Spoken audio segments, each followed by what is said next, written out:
ഈ പെൺകുട്ടിയുടെ സഹോദരൻ മരണപ്പെട്ടു. അതിലും ആ കുടുംബം ഇപ്പോൾ സംശയം പറയുന്നു. കാരണം പലതവണ പെൺകുട്ടിയുടെ ഉമ്മയെ വണ്ടി ഇടിപ്പിച്ച് കൊല്ലുമെന്നോ സഹോദരനെ മുക്കിക്കൊല്ലുമെന്നോ ഒക്കെ പറഞ്ഞിട്ടുണ്ടെന്ന് അവർ പറയുന്നു.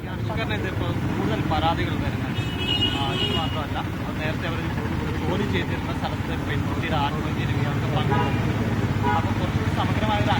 ഒരു ഇന്ന് തന്നെ ആഭ്യന്തരമന്ത്രിക്ക് കത്ത് കൊടുക്കുക, ഒരു സ്പെഷ്യൽ ടീമിനെ വെച്ച് അന്വേഷിപ്പിക്കണമെന്ന്. കാരണം എന്തെന്ന് വെച്ചാൽ താങ്കൾ സൂചിപ്പിച്ചതുള്ള വിഷയങ്ങളും ഒപ്പം ഇവരുടെ ഈ പെൺകുട്ടിയുടെ സഹോദരൻ മരണപ്പെട്ടു. അതിലും ആ കുടുംബം ഇപ്പോൾ സംശയം പറയുന്നു. കാരണം പലതവണ പെൺകുട്ടിയുടെ ഉമ്മയെ വണ്ടി ഇടിപ്പിച്ച് കൊല്ലുമെന്നോ സഹോദരനെ മുക്കിക്കൊല്ലുമെന്നോ ഒക്കെ പറഞ്ഞിട്ടുണ്ടെന്ന് അവർ പറയുന്നു. അപ്പോൾ ആ കാര്യങ്ങളൊക്കെ കുറിച്ച് അന്വേഷിക്കേണ്ടതാണല്ലോ. എന്തായാലും സമഗ്രമായ അന്വേഷണം നടത്തുവാൻ വേണ്ടി ഇന്ന് ആഭ്യന്തര വകുപ്പ് മന്ത്രിക്ക് കത്ത് നൽകി. യാമിനയുടെ സഹോദരന്റെ മരണവുമായി ബന്ധപ്പെട്ട ഒരു ആരോപണമുണ്ട്. ആ മരണവും ഒരു മുങ്ങിമരണമാണ്. അവന് നീന്തലറിയാമെന്നാണ് ഈ കുടുംബം പറയുന്നത്.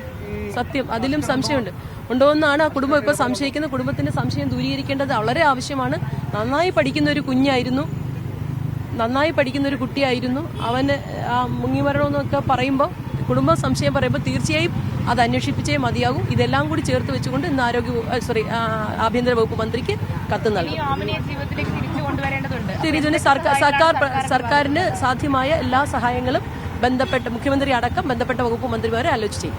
ഈ പറയുന്ന ആദ്യ ഭർത്താവ്, അഖിലയുടെ ആദ്യ ഭർത്താവിന്റെ ആത്മഹത്യയുണ്ട്. അതിന് ഈ പറയുന്ന അഫ്സറിന്റെ എല്ലായിടത്തും ഒരുപാട് സംശയത്തിന്റെ മുനകളാണ് നീളുന്നത് അയാൾക്ക് നേരെ. മാത്രവുമല്ല അയാളുടെ ഈ മറ്റൊന്നും ബാക്കി എല്ലാത്തിനേക്കാൾ ഈ കുഞ്ഞുകുഞ്ഞിന്റെ മരണം മാത്രം മതിയല്ലോ അയാളുടെ ക്രൂരതയുടെ ആഴം അറിയാൻ. അതുകൊണ്ട് ഈ ആരോപണ വിധേയമാകുന്ന എല്ലാ വിഷയങ്ങളും അന്വേഷിപ്പിക്കാൻ വേണ്ടി ഉള്ള നിലപാട് സർക്കാർ എടുക്കും. മുഴുവനായിട്ട് ഈ സ്ത്രീധന പീഡനങ്ങളും അതുപോലെ തന്നെ ഈ ഭർത്ത് വീട്ടുകളിലെ മരണങ്ങളും ഒക്കെ കൂടുന്നുണ്ട്. കഴിഞ്ഞ സർക്കാരിന്റെ കാലത്തും ഒക്കെ ഉണ്ടായിരുന്നു. നമ്മുടെ വകുപ്പിന് അത് എന്തെങ്കിലും ചെയ്യാൻ പറ്റുമോ? നിങ്ങൾ എന്തെങ്കിലും ആലോചിച്ചിട്ടുണ്ടോ? തീർച്ചയായും അത് ആലോചിക്കുന്നു. കാരണം സ്ത്രീകൾക്കും കുട്ടികൾക്കും നേരെയുള്ള ഏതൊരു അതിക്രമത്തോടും ഞാൻ ആദ്യം സൂചിപ്പിച്ച പോലെ 0 ടോളറൻസ് ആണ് സംസ്ഥാന ഗവൺമെന്റിന്റെയും വകുപ്പിന്റെയും വനിതാ ശിശുക്ഷേമ വകുപ്പിന്റെയും നിലപാട്. പരമാവധി അത് ഒഴിവാക്കാനുള്ള ബോധവൽക്കരണങ്ങൾ അടക്കമുള്ള കാര്യങ്ങൾ നമ്മുടെ പരിഷ്കൃത സമൂഹം ഇത്രത്തോളം വളരുന്നു എന്ന് ഒരു ഭാഗത്ത് നമ്മൾ കൊട്ടിഘോഷിക്കുമ്പോഴും മറുഭാഗത്ത് ഇത് വർദ്ധിച്ചുകൊണ്ടേയിരിക്കുകയാണ്. അത് നമുക്ക് അംഗീകരിക്കാൻ പറ്റുന്ന കാര്യമല്ല. ഈ സ്റ്റേറ്റ് ഓഫ് കേരള അത് ഇല്ലാതാക്കാനുള്ള പരമാവധി നടപടിയിൽ എല്ലാവരെയും സഹകരിപ്പിച്ചുകൊണ്ട് ചെയ്യും. യാമിനയുടെ മർദ്ദനത്തിന് ഈ അഷ്കർ മർദ്ദിച്ചുകൊണ്ടാണ് ഇങ്ങനെ വലിയൊരു അവസ്ഥയിലേക്ക് മാറിയത്.